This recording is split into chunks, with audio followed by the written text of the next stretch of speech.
Shams, you look incredible. How are you doing, pal? LeBron James free agency is just your life now, because Kendrick Perkins told us that they've basically told him to sit in the room in which he has his camera set up, because anything can happen at any time. How should we be viewing this? And inevitably, when does this wrap up, do you think? Yeah, so first of all, drive by. We have so much that's happened in the NBA the last 3 weeks. That's what we're saying. Better hurry up. We need a little bit of a break because we have a lot to get to. But as far as LeBron James, I don't know if I'm waiting on bated breath right now or this week potentially. LeBron's got a string of events. He's got Fanatics Fest today. He's got some CNBC stuff. He's got Time 100. He's got multiple different podcast tapings and all this stuff. I don't know if I'm holding my breath for an announcement this week. But I think as we get into next week, I do think this process is getting closer and closer to the end here. LeBron James has all the information that he needs to make a decision.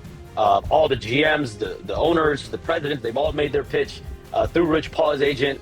They've even sent Pat, interestingly enough, LeBron has had multiple different owners and GMs, about three to five, that have sent voice memos to him via Rich Paul. So they'll send it to Rich Paul, and then he'll send it to LeBron James. And so we're looking at a group of teams, the Cavs, the Heat, the Warriors, the Sixers, and the Timberwolves. But my feel, when I talk to teams around the league, when I really dig a little bit more on this situation, the focus is really on the top contending teams for this being the Cavaliers, the Heat, and the 76ers. And so now it's just up to LeBron James to make a decision. And we're now July 16th. We're 16 days into free agency. A little over 16 days after he let the Lakers know that he is bouncing, that he's going to leave the organization after 8 years. And we're all waiting for a decision, which for what would be a 24th historic campaign for LeBron James. Okay, you left out the Golden State Warriors there, which he... I don't think I did. Did I? Yeah, you did. That's why we Cavs, Heat, Warriors, Sixers. Okay, that's what you said just now, yes. But wait, just a few seconds ago, if we were to put the drive-by in reverse, let's pop that thing over here. You didn't say, okay, so that was just an omission at the time. Mistake, because that feels fun. The Golden State Warriors one feels like a lot of fun. Tyrese and LeBron are doing the Mind the Game podcast from Fanatics Fest. Everybody's there. Yeah. Everybody. Time 100 thing happening tonight. Yeah, pretty sweet. Yeah, Shams will be in the a lot happening in New York. Tyrese asked LeBron James if he had a decision for everyone, and LeBron said, we just talked about this in the back, which probably don't bring it up. And then Halliburton says, okay, I'll leave it alone. That's good. Shout to Tyrese bringing it up. Shout to them figuring out this is. We got to give him credit. You got to at least ask the question. Hey, good journalism, Tyrese. And maybe Tyrese. And also, breaking news, Tyrese, Halliburton, and Puma have released shoes for adults. Ladies and gentlemen, we got the all whites here. Yeah, nice. Yeah. Thank you, Puma and Tyrese, for doing this. They're incredibly comfortable, and they are bright white. They are bright white, which is abnormal. We're coming up on a hard out. Thank you so much, Shams. That was really all. I'm joking. But we will continue digitally on YouTube. And so, Pat, you asked me about the Warriors, right? Hold on, Shams. We got time now. Hold on. I have more information to give. We don't have it. We have 30 seconds right now, Shams. We will continue with Shams, who has so much more information. A lot. With the Golden State Warriors. We'll continue on YouTube, ESPN Plus, Disney Plus. I think we're even on X still. That's probably going to get dropped potentially. Oh, really? I don't know if X is supposed to be up there. I don't think X is supposed to be up there. Live watching. Yeah, I think clips definitely supposed to be. Anyways, we will continue. That's digitally. breaking news. No, we're still doing it. From the NBA, LeBron James in New York for Fan Fest, the Fanatics Fest, the celebration of sports and culture. Some fan base is going to be celebrating when he makes a decision on where he wants to play next season. Appearing on his Mind the Game podcast today, LeBron not quite revealing where he's going, saying, quote, it's going to be fun wherever I land. And Dave McMenamin is at FanFest tweeted that Tyrese Halliburton tried to ask LeBron about his decision early in the program, and James is like, didn't we already talk about this in the back? And Hallie said, all right, I'll leave it alone. I will leave it alone. We're not going to leave it alone. Joining me now, senior NBA writer Brian Windhurst. Brian, what's your reaction to LeBron's comment there and that little back and forth for Hallie? Yeah, I knew he wasn't going to announce where he was going today. He's already done the live announcement of his next spot, and that one didn't go very well.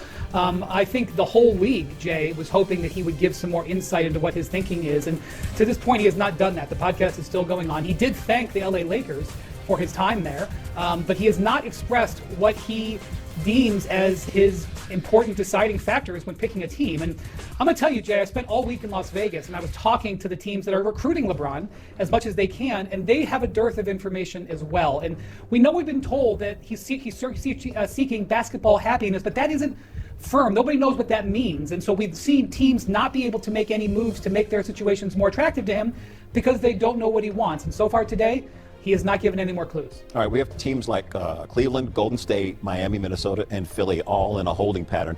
Where do you think or anticipate that he'll actually land? CJ, you're asking a reasonable question. I know it's not the answer people want. I don't know. And this is what, Jay, the teams that are actually in these biddings were coming to me in Las Vegas and say, tell us what you know. We don't know. And so one of the things that's interesting is that theoretically, if LeBron were to join one of these teams, they could make other changes to their roster that would better enable him to fit.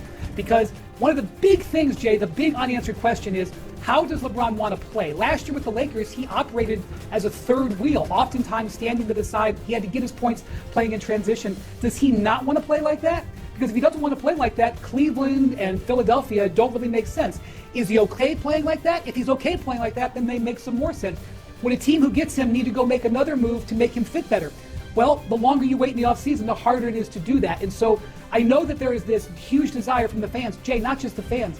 There's a huge desire from the league itself to get answers. And 45 minutes into this, we've got no new ones. None.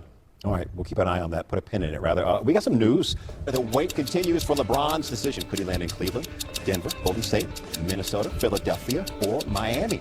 Hey, speaking of South Beach, the wait is over for Giannis Antetokounmpo and Bobby Portis's warm welcome to the Heat family. Okay. Giannis touching down in Florida last night after attending the England-Argentina World Cup semifinal. Giannis is the latest landmark acquisition by Heat President Pat Riley, which includes LeBron back in 2010.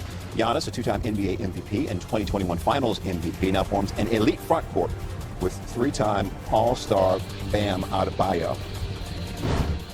All right, our NBA reporter, Om Young-Masuk, joins us now from Miami. Om, at 3 Eastern, Giannis is going to take the stage for his intro presser. What will you be paying most attention to once this thing gets started?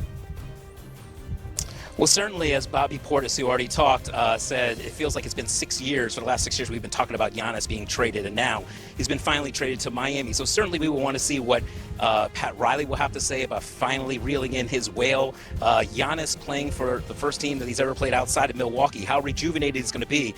How is he going to fit alongside Bam Adebayo, Bobby Portis?